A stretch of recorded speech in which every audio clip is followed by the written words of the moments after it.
You're tuned in to the MtG Cable cast, where they cover Magic, the Gathering Finance. All right? You don't know about it? You're tuned in right now and get ready to learn some shit. Buckle your seatbelts and light a blunt and get ready for the MtG Cable cast. Starring Reptar and Thirsty, them onion head motherfuckers.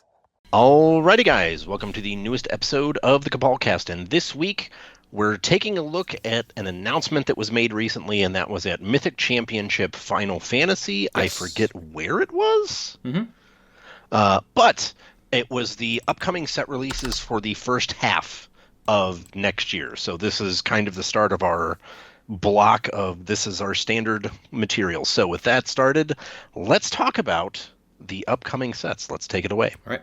So we're not going to be talking about Avatar in this episode. We will be talking about that shortly because we're going to fully Spider-Man spoiler season, and then we'll get into Avatar. And as expected, Avatar is going to be a fan favorite for the people our age. So there's not a lot to go over there. Yeah. Cool story. Neat IP. What we're going to be talking about today is going to be Lorwyn Eclipsed and Secrets of Strixhaven. These are both going to be return sets. They are both going to be shoring up their specific storylines. One is called Metronome. I think that's for Lorwyn. And for Strixhaven, it's something that goes on very specific at the school that they cited people were interested in. Yeah. For me, I want to start up top with Lorwyn because it is the first set of the two. It was slated to release in Q4 of 2025, but that has been pushed back for reasons I don't think we've made privy to, and is now the first set in 2026. Now, people had been looking to go back to Lorwyn for a very long time. It wasn't immediately after Return to Ravnica. It was probably somewhere after Theros returned to Theros Beyond Death. Well, if we're going to keep going back to the well, setting aside Zendikar and Ravnica, some very obvious fan favorites, why can't we go back to Lorwyn? We really enjoyed Lorwyn.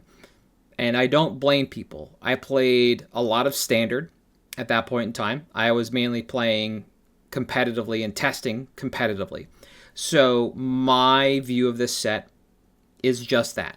I can wax fairly poetic about what Lorwyn Standard was like, and we will do that in a little bit.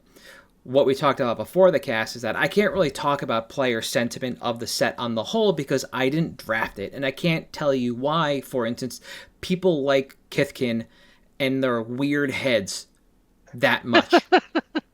But I can tell you, Crib Swap is a fantastic card. Oh, yes. Cloud Goat Ranger is a fantastic card, right? Goat Napper, yeah, the arch enemy of the these mountain things were fantastic for people. And for Standard, the set really didn't see a lot of, or didn't get a lot of shine when it first released because 2007 into 2008 was still kind of run by Time Spiral. And also the extended format, which Lorwyn didn't really push into. It wasn't until 2008 that Lorwyn really started to stand out on its own and become this kind of like pure driver for Standard and some older formats, which we'll discuss.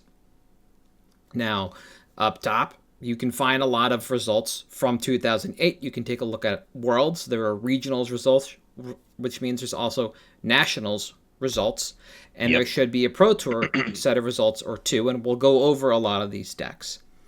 But for you, as a player in that time, can you go over a little bit about what sentiment was like for Lorwyn and maybe even the rest of the block, because the themes did kind of continue. Setting aside, Lorwyn was the first set with Planeswalkers, which was the beginning of the end. Yeah, a big to-do. The original 5. Johnny Goldmane, Jace Bellerin, Liliana Vess, Chandra Nalar, and Guruk Wildspeaker. I believe those were the original 5 that we got in that set. Yeah, outside of that, because generally people were angry, I remember player sentiment for this set being very high. It was one of the most flavorful sets they'd done in years. It was this dark, gothic fantasy look that we hadn't seen before, and people liked it. Not to mention the, back in this time period, a lot of the, quote, story from these sets, we'd moved past reading it and gleaning it from the cards, and we'd gone to where we have novels with, short stories in them. And Lorwyn had some of the best that were ever written. So there was a lot of love for just the setting and the design, and we got to see kind of traditional fantasy tropes get this Grimm's fairy tales filter on them in our Magic game, and it was appropriate. Yeah, I think a lot of that actually came through specifically on the Changeling cards. Yeah, the Kithkin cards and the Scarecrows. Oh, the Scarecrows were amazing. Yeah. And it also was the first time we had tribal mana. That's right. We had the dual lands. There was, and it wasn't a cycle of allied or enemy. It was a mix. You had Azorius. They were reveal lands. You reveal a merfolk. Yeah. Dimir was a fairy. The Golgari was an elf.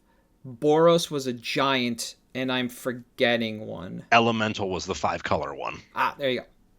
There might even be another one or two in there. I can't remember. Yeah. The hideaway lands. Yeah.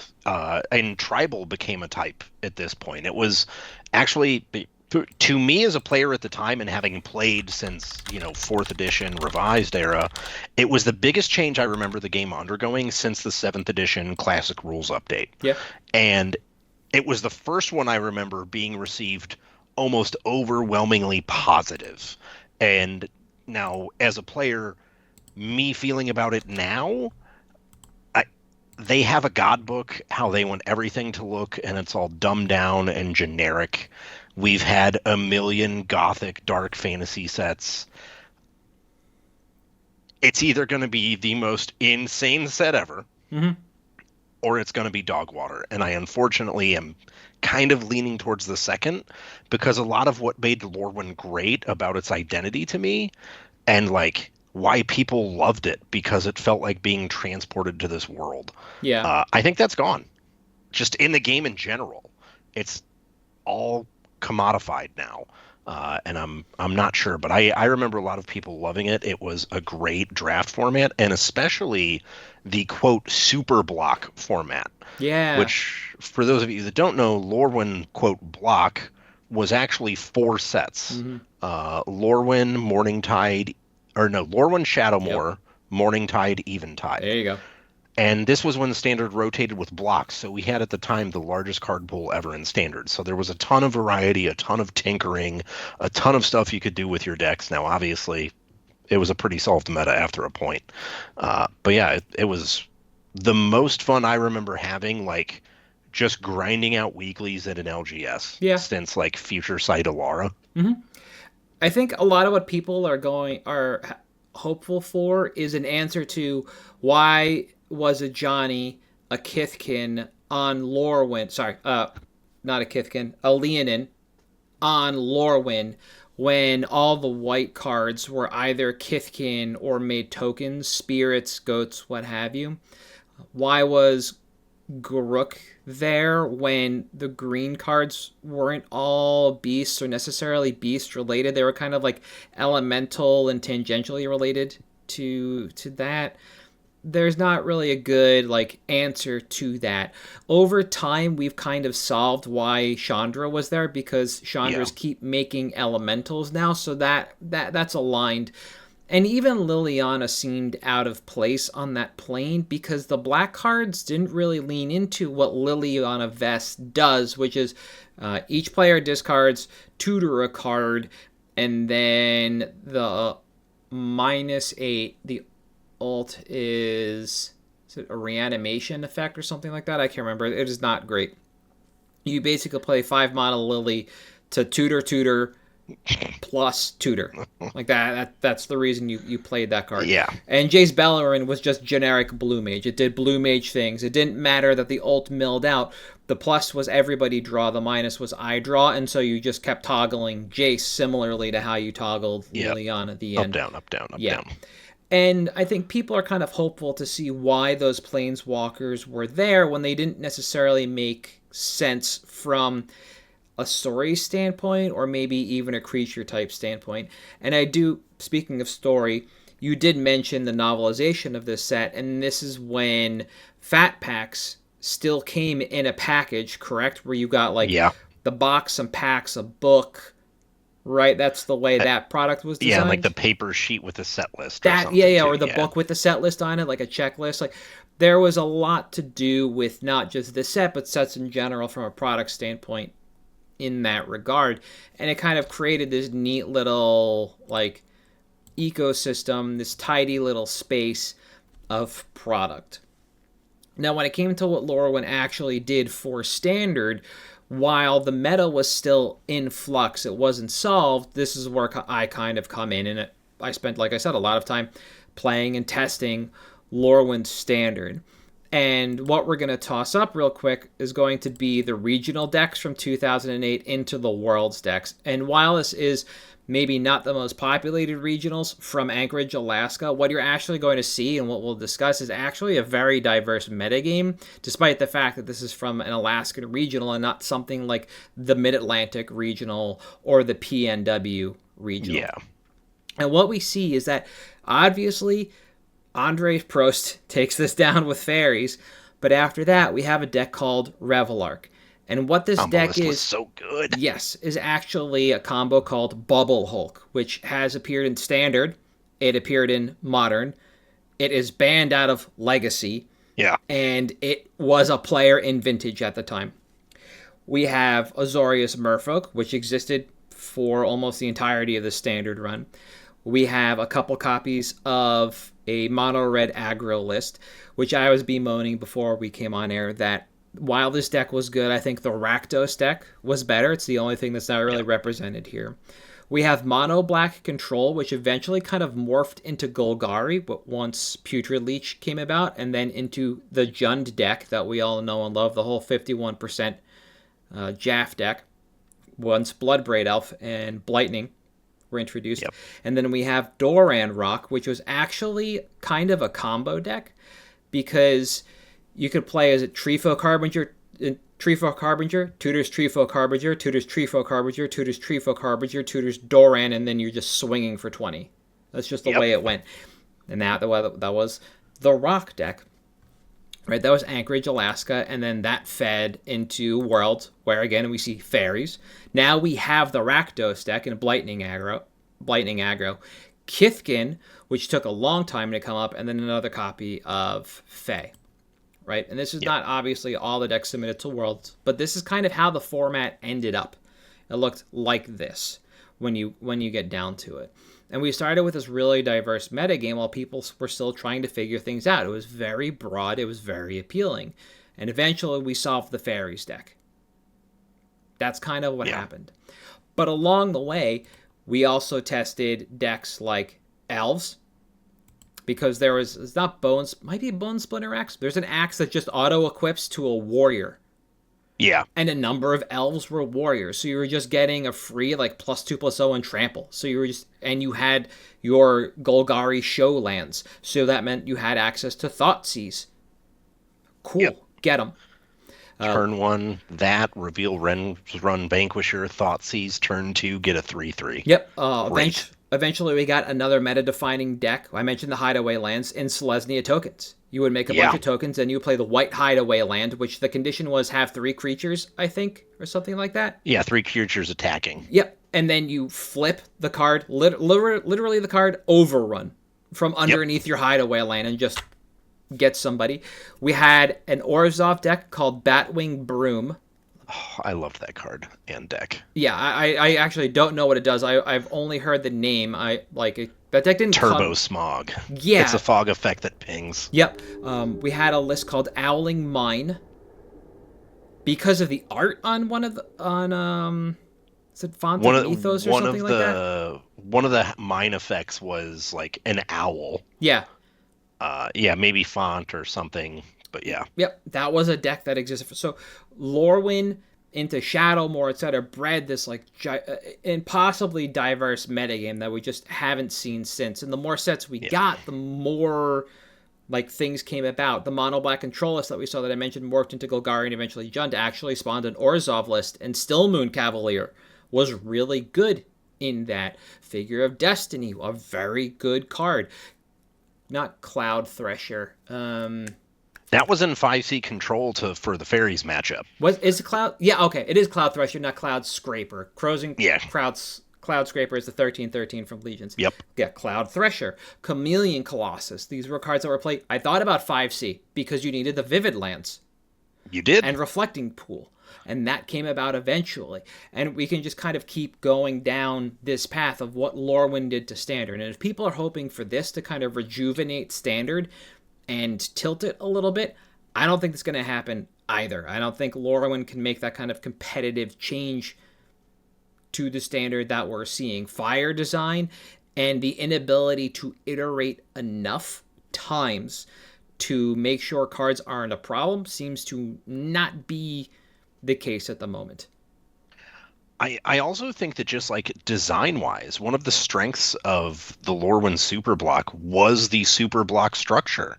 The fact that it had 4 sets to effectively establish its identity mechanically. Yeah. And without that, I just don't think you can have that kind of impact that it did before, where it was the defining set and block for the entire time it was in Standard. But they could pull a Time Spiral remastered with Lorwyn and just put all the cards that were played in Standard into one set. And you would probably come out the other end with a really good and Standard environment just from that one set, but you still have to beat out what's there currently. And I just don't know, like, putting Thoughtseize back in Standard might solve the problem, but we did that in Theros, and that created a very miserable year. Yeah. Of Magic. Cruxa everywhere. Yeah, exactly. It's like, I mean, look, you played it alongside your pal Siege Rhino. Yeah, I did. Yeah. So, like, you got that going for you. And we have Lily Vale in Standard, right? That was in Foundations, I think. Yeah. And I just don't think Lauren's going to make the kind of splash people are looking for. I understand and I value what it did. I hope it could shake things up. I just don't see that happening.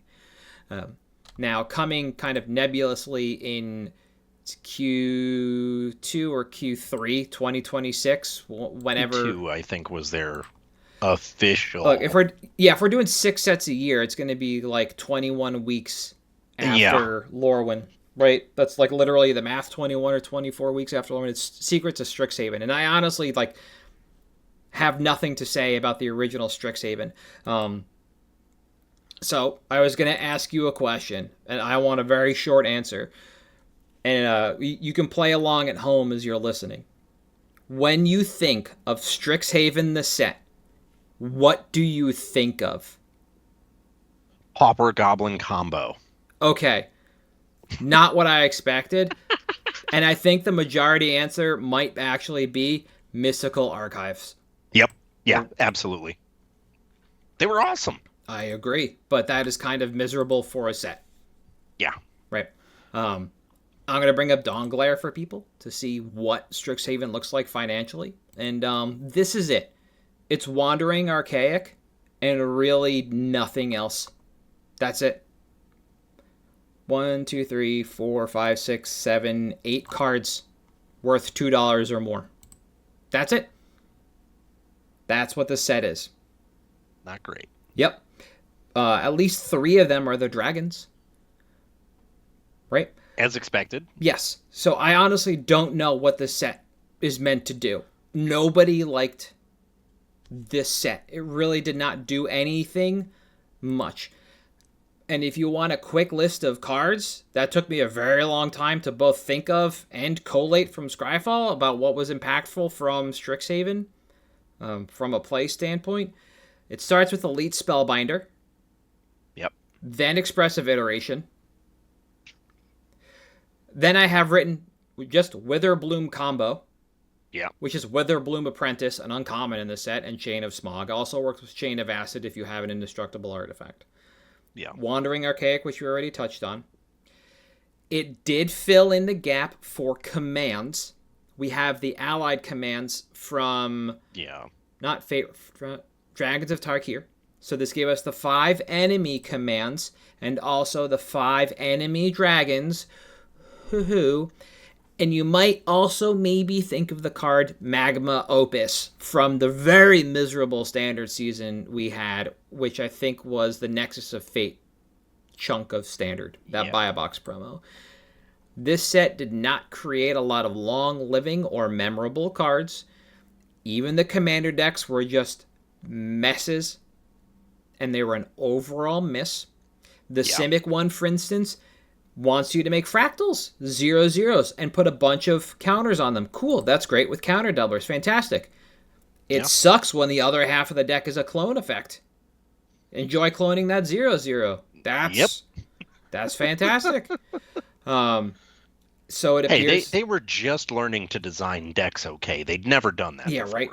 So it appears that this kind of second bite at the apple might be an attempt to give us a set that lives up to the lore that WotC espouses people are rather interested in, but I honestly couldn't tell you what that is. Yeah, it's one that... The thing that most intrigues me about the set is that the last Strixhaven, first one, was, being based on Harry Potter, a very spell-heavy set. Yeah, the Magecraft keyword was basically, I don't want to call it titular, but that was what everybody was excited about, to see how it comboed, and we got it with Witherbloom Apprentice. Yes, and I think that actually leans itself, and I'll touch on this later in the episode, to like having a larger impact on standard to me because of the spells matter and how insane Vivi is in standard right now. Yeah. So to me, that's the one that I think could have the bigger impact on standard because it may actually impact standard just by incidentally having like an aggressively costed draw spell or something. Okay. I mean, look, if we get expressive iteration the second time, obviously the set's going to be impactful when you still have expressive iteration at home is still probably fucking insane. Yeah. Right, when you have Vivi to work with and the rest of the Izzet shell. Yeah, absolutely. Yeah. But sentiment was not great. It was just people wanted, the mystical archive stuff. They wanted their counter spells, That was it. Yeah. It was kind of a low popularity set that got open to hell because the limited environment actually was a ton of fun. And I remember thinking the commands were undervalued, and yet here we are years later, still little to no impact by that set on anything except Vintage Rotisserie Draft, where it's a rock star. Yeah. But not a financial impact. No, I was thinking about this. I was like, what came before it? Because this is one of the COVID era sets, effectively. It was Call Time. Call Time was a set right before that, and prior to that was Zendikar Rising. That was kind of where we were with Standard, and then after Strixhaven was Modern Horizons 2, which everybody clamored for, and Innistrad Midnight Hunt, and we just started to hit this like downslide of it was like, so those are all themed sets, setting aside Modern Horizons. Actually, rotating Modern is kind of a theme, but Call Time into Strixhaven, into the double Innistrad sets, they're all themed sets. They all have a specific theme. We went from the Viking plane to the Harry Potter plane, which is like kind of hat on a hat because we're already wizards. And then back to werewolf, vampire, ghost. Right? That's Innistrad. That's the themes, right? So we went to these very like high fantasy, I think it's high fantasy, like planes. They weren't like unique to Magic per se. We went outside and we brought in some external influence. And honestly, I think they all just kind of tanked. So I would assume that this is just another go-around, and whether or not it impacts Standard, I couldn't say. Like, you can't put Magecraft out in Standard with the way things are right now. You just light it on fire. Or light it on fire. Man, Mage with Vivi would be absolutely insane. But so I don't think they go quite that obvious with it, but it's almost like I trust their inability to properly design a set enough to consider that that's probably going to be format warping. Yeah, and I think it's a fair assessment. And I think the other thing I might hang on these two sets, and this is probably going to be the last thing I have to say about it, is that these are probably going to be decent draft environments overall, because it's not like they've missed on that often. From everything I'm hearing, Edge is an absolute like tire fire for draft. But aside from that, everything's been pretty good overall recently, and it's not that difficult to really create a good creature-based limited environment. A very recent one was Bloomburrow. And you can point at Final Fantasy as like a value matters set as to whether or not Strixhaven will be decent. Final Fantasy played really well. If you want to call it a problem with that set, was that if you were playing a piece of cardboard that did nothing more than equate to a single piece of cardboard, i.e. it didn't draw another card with its effect, it didn't create an additional game piece like a token, then you were falling behind on value. But those aren't hard problems to course correct or lean into if you wanted to with Strixhaven. Yeah. Like, we had learn, or whatever that keyword was, where you got to go fish through your sideboard for a very specific card. Like, you could learn how to play Rampant Growth effectively. That's the only one I remember. And that little card that you would bring in just sat outside the game. They could lean into things like that a little more, and I think people enjoyed that in Limited to a degree. But other than that, I can't imagine that these sets won't be impactful from a Limited standpoint, thus they'll be enjoyable. Yeah. And you know what? They have actually done a very good job recently, as you said, of making good Limited environments. I remember, what was the Gatsby set? It had Inspiring Overseer in it. Gilded Age. Oh, Streets? Yes, Streets of New Capenna. I remember how miserable that draft environment was because it was just blue-white flyers or bust. Yep. And they actually did a good job of course correcting after that and actually delivering like steady improvements on the Limited environment with just about every set since until Final Fantasy. But I think they will have a limited impact, but I think Standard for me is probably Strixhaven. Okay. I just think Lorwyn is, unfortunately, for all the reasons we both kind of stated, going to disappoint for my nostalgia.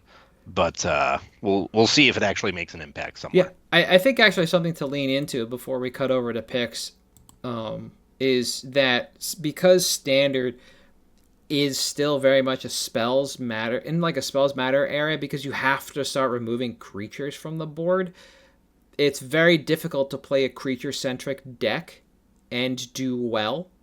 And so when you have a creature-centric set like Lorwyn, the creatures have to be really pushed like they were in Bloomburrow to really come forth and shine and make that set impact Standard.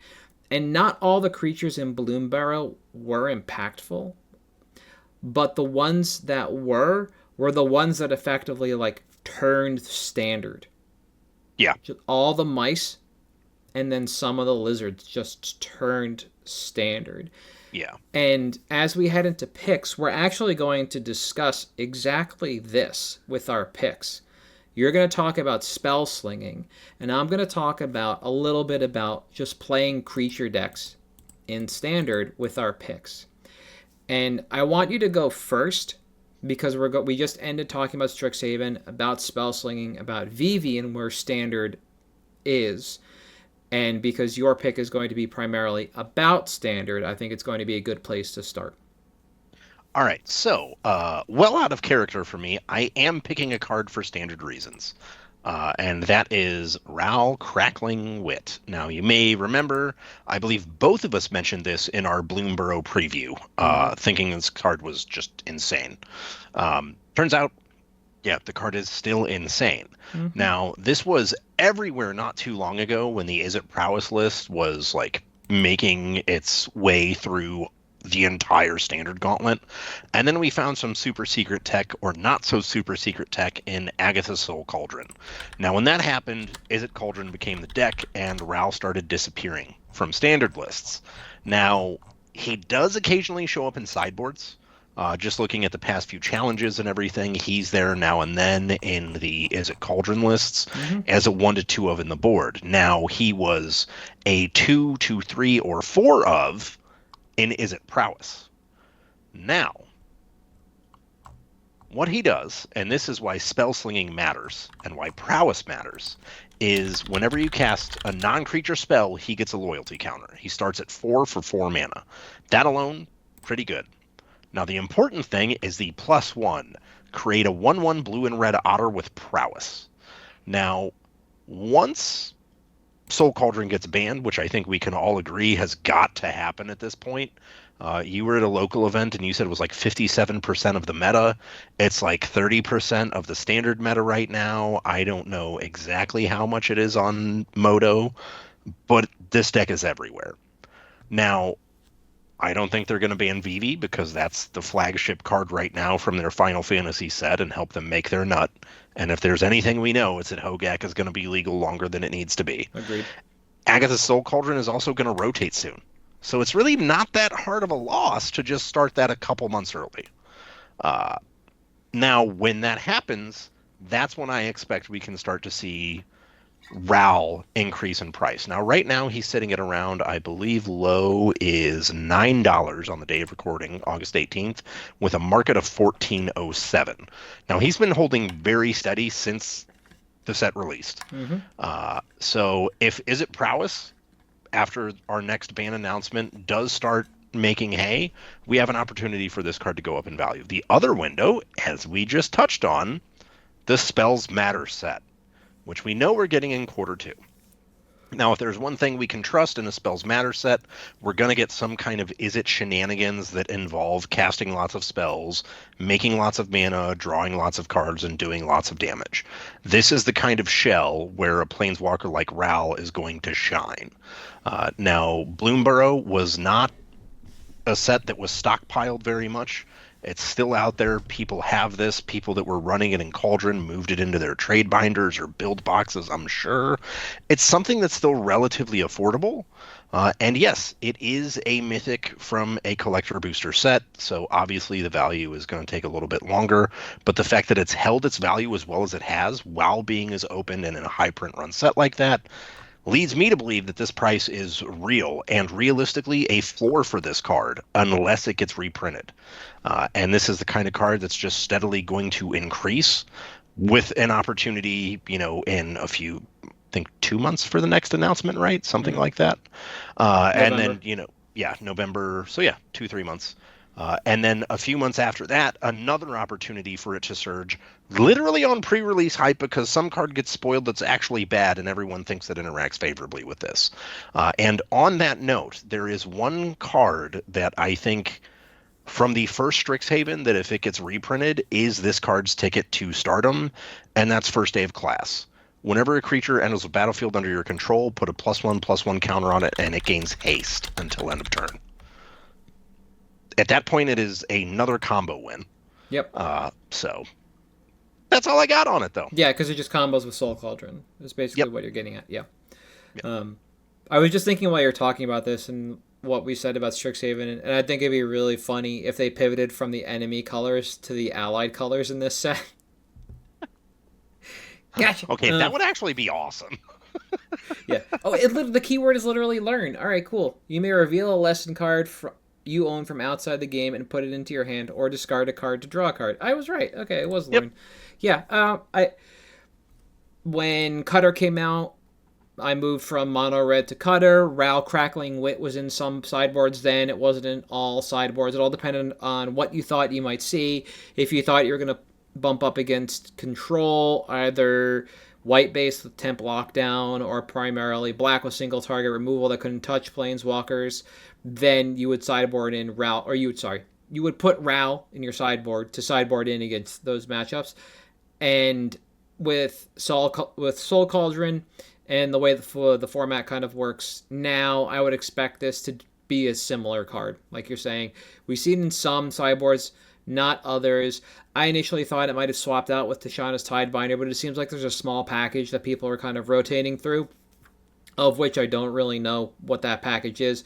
But that's why you're not seeing Ral in every sideboard, but you are seeing some same 10 cards across all Cauldron sideboards right now.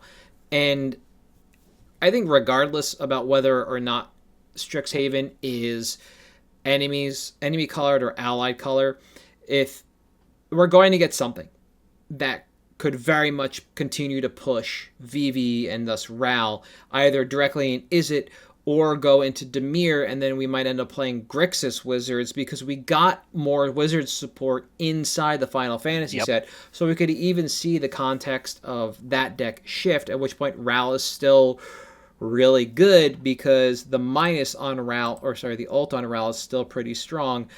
Draw 3 cards, you get an emblem with instant and sorcery spells you cast have Storm. Whenever you cast an instant or sorcery spell, copy it for each spell cast before this turn. So just imagine just, churning through your deck and then going upstairs with something as simple as like Shock or Burst Lightning, which is in Foundations, right? It's just, you just go. I can't imagine that this card doesn't do well as long as VV remains inside the format, and unless something is in Lorwyn or in Strixhaven or in the BNR list, then I don't see any reason for that to change.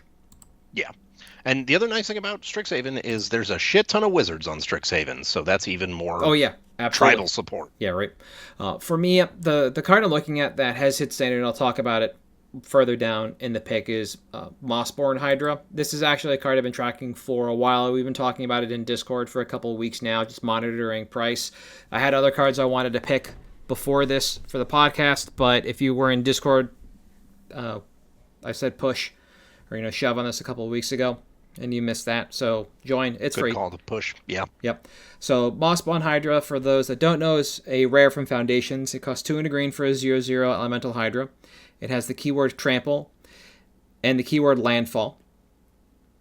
And it says this creature enters with a +1/+1 counter on it, so just become a 1/1.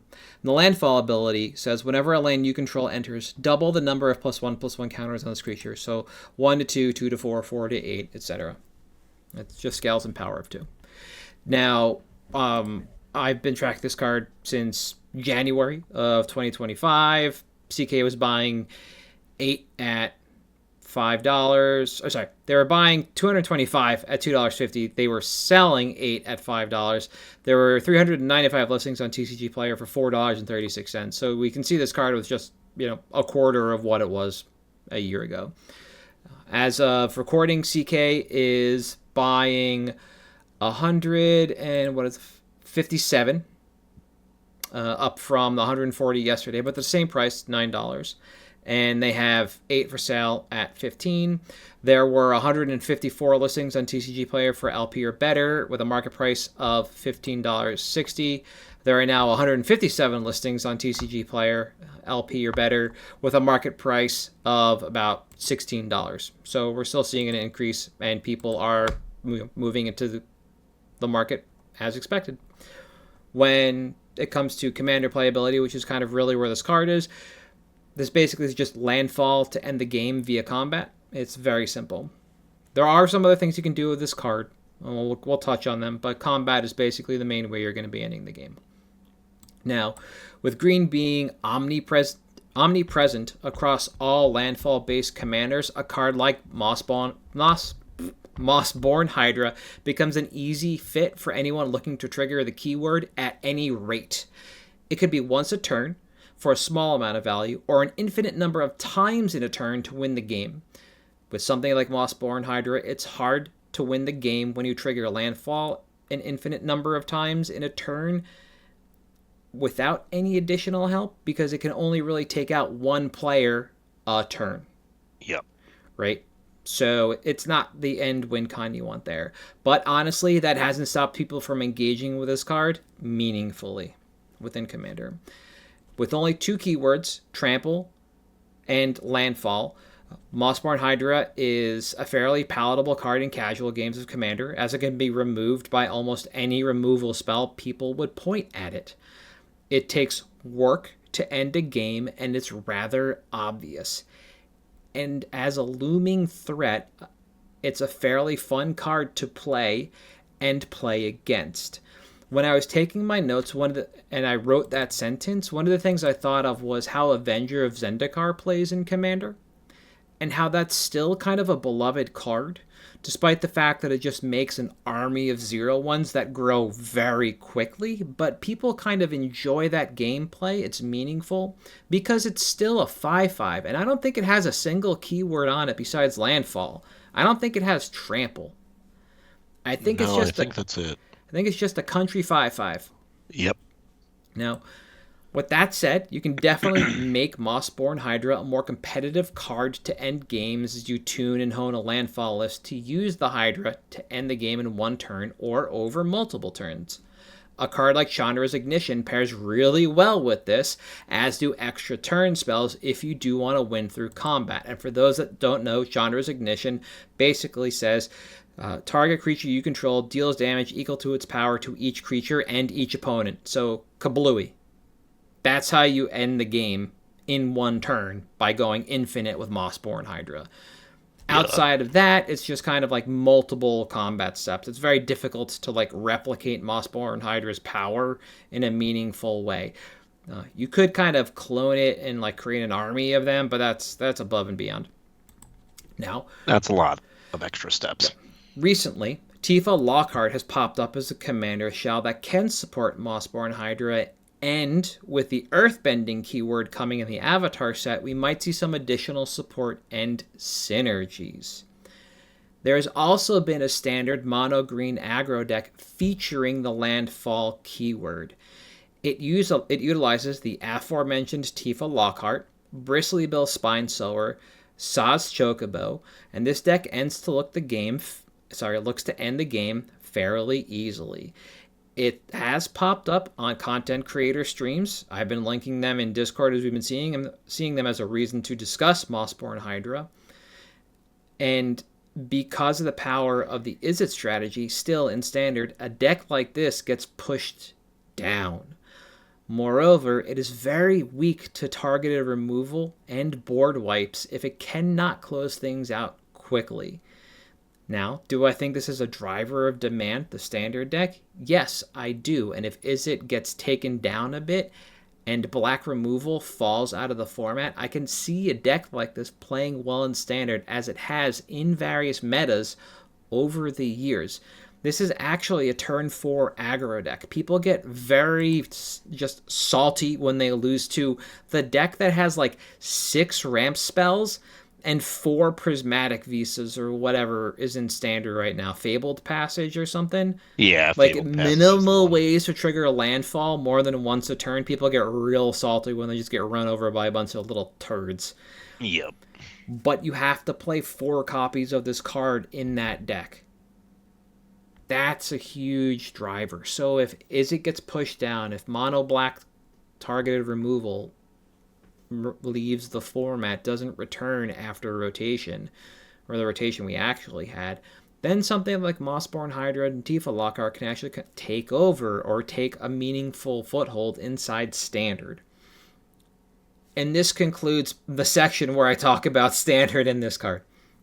Insofar as the timeline is concerned, when I was taking my notes earlier this week, there are 288 copies, LP, near mint, foil, both conditions, on TCG Player. That's it, sub 300. And the only notable quantity was on page 3. A vendor had 8 near mint copies at $25. Right? This card sells about 20 copies a day between near mint and LP, which means we're going to get to page 3, which is about 280 copies or 260 copies deep in about 13 days. That's about 2 weeks. Oh, wow. Now, this card does gradually increase in price to $18 after about 160 copies sell through, which is like almost 2 full pages worth of listings. And midway through the third page, it moves to a $20 card. And after about another 20 copies sold from the middle of the third page, so now we're looking at like 250 copies. Mixed between foil and not foil, it becomes a $25 card and then runs to $40 by the end of page 3, and it becomes a $50 card by the end of the 4th page. And all these prices are a mix of foil and not. it's not like you see striping and like, oh, the beginning of this price band is non-foil, and then the upper bound is foil. Nope, just intermixed. Intermixed. You want a foil copy of this card for $50? Cool. You can also get a non-foil copy of this card for $50. Like, that's what's happening. People are just pricing this. There's also a bunch of treatments of this card. They came in foil, so that's kind of why the foil prices just intermix. We talk about this a lot. It's not fun, but it is what it is. Yeah. Reprint equity. Okay, so actually, I forgot to mention this. So I honestly, this is a short-term turnaround. If you have them, and you got them on the cheap, push.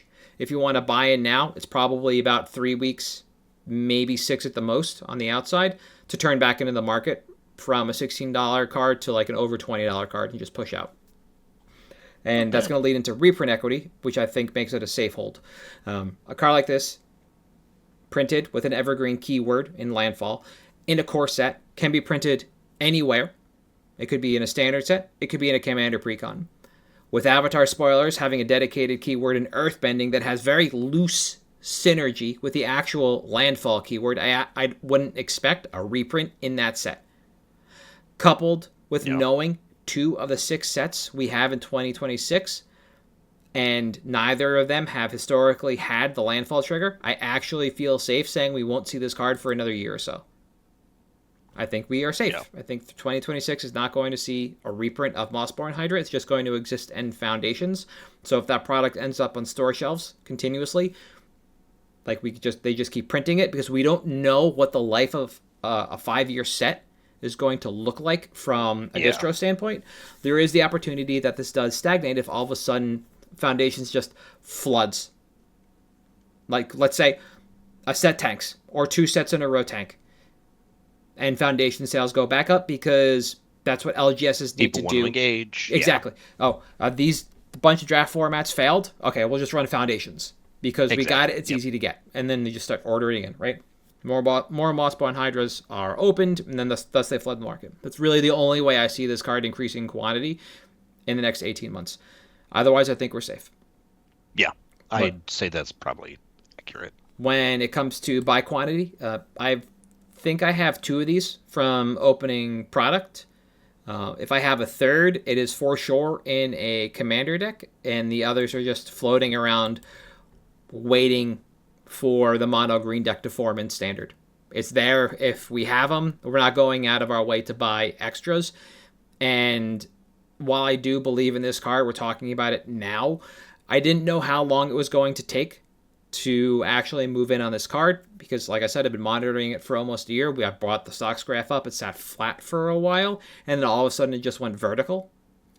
I don't feel safe buying in a ton of quantity myself right now. I think there are other places to put it, so this is like more of a little bit of a sell call. But if you honestly feel like you have locals you can move this to, either commander players or standard players, or you want to churn through these in a couple of leagues, then by all means move in. I'm just not going to be buying like 12 or 24 or whatever a normal quantity would usually be for something like this. Yeah, I mean, I think that makes sense. This is a card that, when you touched on in the beginning, like, this is the +1/+1 staple that you've wanted for years, basically. Yep. It lives in EDH decks, and it should. And I think that this is the kind of thing that, like you said, with no imminent return, because the sets we have don't have landfall. I think this is the kind of thing that, you wake up one day and it's like when Avenger was a $20 card, and you remember it being $4 forever. And I wouldn't expect to see something like this, especially, as we've touched on pretty much all of our token and counter picks for the past few months. They seem to iterate on these things anyways, rather than reprinting them. Yeah. So even if we do see an effect like this, it's probably just going to be the same effect at home. I think this card is great midterm, short to midterm. Long term, I think probably $20 ceiling, unless something drastic changes with EDH format. Yeah. Or standard, like you said. But yeah, I think this pick is great. Yeah. Speaking of Avenger and that $4 to $20 jump, that's actually what happened here. I wasn't totally paying attention to Mossborn Hydra. I saw it on CK's buy list for a while, and all of a sudden one day it was like a $9 card there. I'm like, all right, cool. I guess we got to pay attention to this. Yeah. And I don't know why, but as I was taking my notes, I know this is a rare. And when I was thinking about reprints, I'm like, if this card becomes an uncommon in a commander deck, that wouldn't surprise me. It's not bad. It's not great. But it has the ability to be downshifted, and if that ever happened and it hit a commander deck's not whatever, rarities are just made up in those. Yeah. It doesn't matter. But if this were downshifted into a draftable like supplementary set at uncommon, like I could act, then we got a problem. But supply would definitely outpace demand, then we'd all be eating our hats. But I think this is like a fine card for people to move into, to stock up on, no pun intended, where we are with Standard right now, or Legacy if you play that format. And then just like move to people that they know want this, or relist it and reload on TCG Player. I think that's a perfectly fine move too. A lot of people that we know, like in our Discord and others, have no problem doing that, and I think it's a perfectly fine move. It's just not something, like I said earlier, that I'm interested in. It's just something where I would probably park 4 copies myself. That'd probably be my max out on this. But since I have 3, it's like I don't really want to shove too hard. I'd rather I'd take the risk on Rals or VVs, honestly. If I was going to make a big swing with these, just like quick comparative analysis, I would take a swing with Ral over Mossborn Hydra. I think Ral has more room to grow faster than Mossborn Hydra does, because even if we do see a $20 ceiling, we're at 16. Yeah. Do we think this card can really support 25? No, I do not. I don't think that's an attainable number. So if you wanted to make 20 to 30% quickly, I think Mossborn Hydra is the card to do that with. If you wanted to make a lot more but park that money for longer, then I think Ral is definitely the pick to look at between the two. That's fair. So, anything else before we cut out? No. All right. So for at MtG Cabal on Twitter, Facebook, Patreon, YouTube, and Blue Sky, I am at Halt I Am Reptar. You are? At Damon_Thurston. And we'll see you in 2 weeks.